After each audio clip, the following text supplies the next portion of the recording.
ભાવનગર ખાતે બંધ જીપમાંથી મનપાના જૂના રેકોર્ડ મળ્યા. સમગ્ર મામલે ગુનો નોંધાયો. ગંગાજળિયા પોલીસ મથકમાં અજાણ્યા ઇસમ સામે ફરિયાદ. એસ્ટેટ વિભાગના સહાયક ઇજનેરે નોંધાવી છે ફરિયાદ. નગીનદાસ વાણિજ્ય ભવન સ્ટોર રૂમમાંથી 1984 થી 1990ના રેકોર્ડ ગાયબ છે.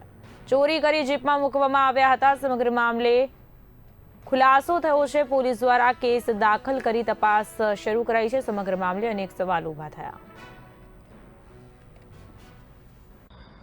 તારીખ 21/4/2026ના રોજ town hall Motibagh town hall જે છે તેને બહારના ભાગમાં ICDS વિભાગની જે કંડમ હાલતમાં જીપ પડી હતી એમાં ભાવનગર મહાનગરપાલિકાના વિવિધ વિભાગો જેવા કે ટાઉન પ્લાનિંગ વિભાગ, ઓક્ટ્રોય વિભાગ, ICDS વિભાગ, હાઉસ ટેક્સ ડિપાર્ટમેન્ટ આ વિભાગોના જૂના રેકર્ડ મળી આવેલા હતા.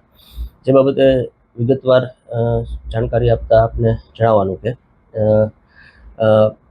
નગીનદાસ વાણિજ્ય ભવન ગંગાજળિયા પોલીસ સ્ટેશનની પાસેના જે કોમ્પ્લેક્સ આવેલ છે ત્યાં આગળ જે દુકાનો બંધ છે તેમાં મહાનગરપાલિકાના વિવિધ વિભાગોનું સાહિત્ય રાખવામાં આવેલ છે. જે ત્યાં આગળ અધિકારીઓ દ્વારા ત્યાં આગળ તેમના હસ્તકનું રેકર્ડ અર્થે ત્યાં આગળ જતા તાળાઓ તૂટેલા ધ્યાને આવેલ હતા. જેના અનુસંધાને માનનીય કમિશનર શ્રી દ્વારા તપાસ કમિટીની એક રચના કરવામાં આવી હતી. એ તપાસ કમિટીના અહેવાલ મુજબ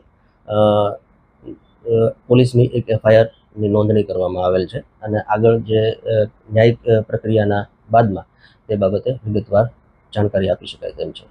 સર, વાત કરવામાં આવે તો અગાઉ પણ આવો બનાવ બનેલો છે.